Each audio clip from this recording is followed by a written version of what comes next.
I've been talking for too long, so I refuse. No, I'm kidding. We just want you to laugh somewhere in there because I love your laugh. Ha! That's my fake version. Okay.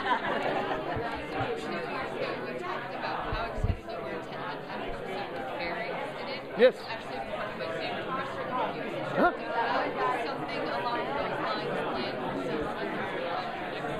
Oh, like with a cool, like, Just anything, what is it? Is there anything that your dad influenced?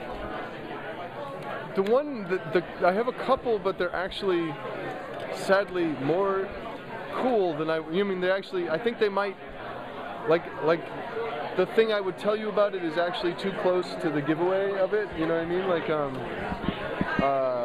I believe if we get to it that there's a way to do another permutation on the French mistake, actually, which is weird. I didn't think that was possible, but there is if we wanted to do it. One more stupid ass way to like take that story and then turn it again, which is absurd, but I think it's possible.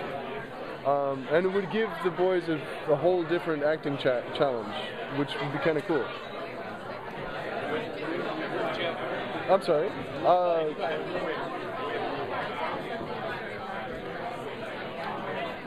It was because I had to handle so much serious stuff. No.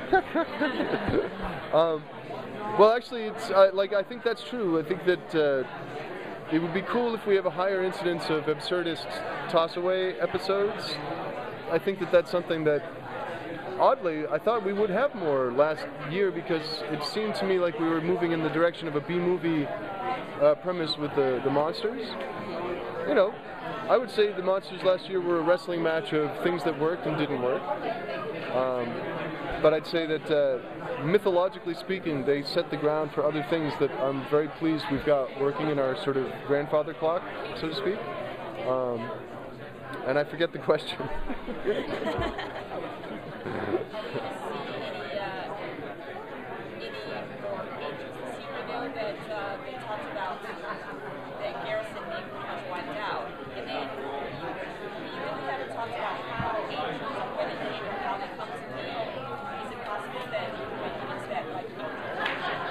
Yes, I've been interested in that. I mean, like, again, everything I say should be put through the filter of I don't even work for the show. I know where they park the shuttle that goes from the convention center to where they go to the press.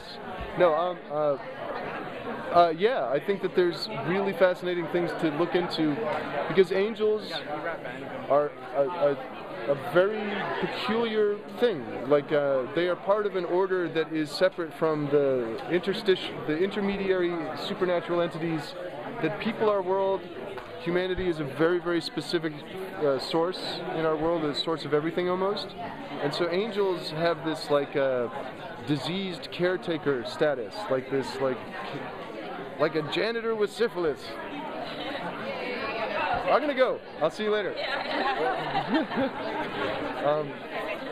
But they've got, you know, so I feel like when we get these angels who have to work their crap out because they've had such a rough ride with free will, they didn't want it. It's like they were working in a lab one day and one of the beakers broke and they all got free will and they're like, and that's been their life, right? So now these angels, this is the season where they try to figure that out, and it's a new world for them. So I think there are going to be interesting dimensions of angel stuff. You had a question right in the beginning. Jeremy wrote some fun episodes, and you obviously wrote a lot of fun episodes. Is that going to shape the tone of this season? Is it going to be a funner, lighter season? I'd like it to be. I think that, you know, it's hard to tell because we set out our plan for an arc, and there's certain things you need to do to satisfy that whole story. I'll say that our arc is actually pretty, in some senses it's pretty serious, but I think what that means is actually, it might mean a higher index of comedy, because same way that a Republican administration functions. All right, thanks.